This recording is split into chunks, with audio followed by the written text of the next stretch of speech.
How are you buying these cash flow machines, like from out of state or out of country, 7,000 miles away? I know you're not that far now, but you did it before, and so how'd you do that, and how are you doing it today? Yeah, I think the first is you have to be crystal clear on your criteria.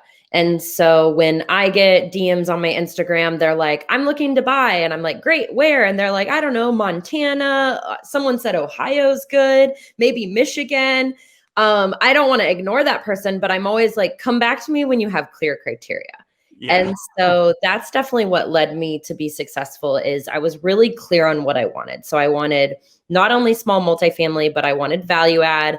I had it down to if it was a duplex, I wanted this price point. If it was a quad, this price point. How much renovation was I willing to do? Because some people say, oh yeah, I'm willing to do renovation.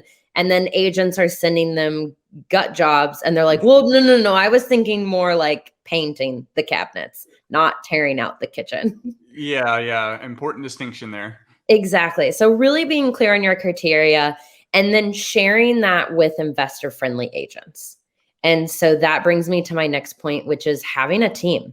I mean, I wouldn't buy somewhere where I didn't have a go-to plumber, a go-to electrician, all of these people that are going to make you successful. Your team is so crucial. So, building a team, it's definitely a buzzword, especially, and it's absolutely, I agree with you. But for newer folks who've never bought a property, I get this all the time. Hey, I'm just trying to build my team, this, that, the other. Usually they're contacting me because I am an investor agent. Yeah. But what does that mean? Like, do you need that plumber before you buy the property? Do you need that property manager before? What does that mean to you? And Yeah, I really, think what you did you need do? Yeah, I think you need to have your financing in order. So you have to be pre-approved. So you have to have someone that will finance the property in that state.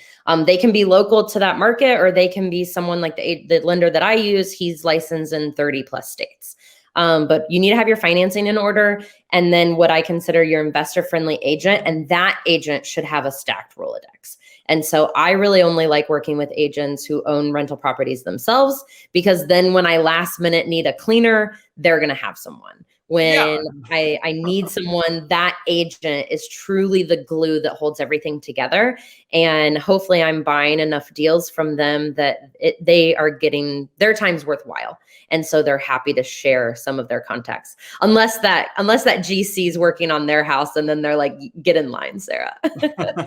Okay, so this is extra emphasis, and hey, our organization is Invested Agents, but it was really because the agent that is an investor that's actively investing Mhm. and or works predominantly with investors does bring they bring a ton of value because they have that team. Yeah.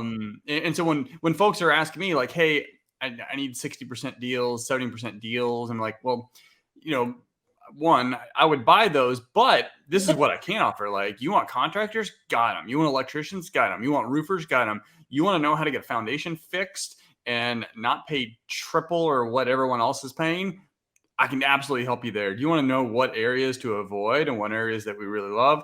I can help you there. So that realtor that's an investor, it seems like that's really what you dug in and you 100%. started there and kind of explored from there. Yeah, absolutely. And I mean, they're worth their weight in gold.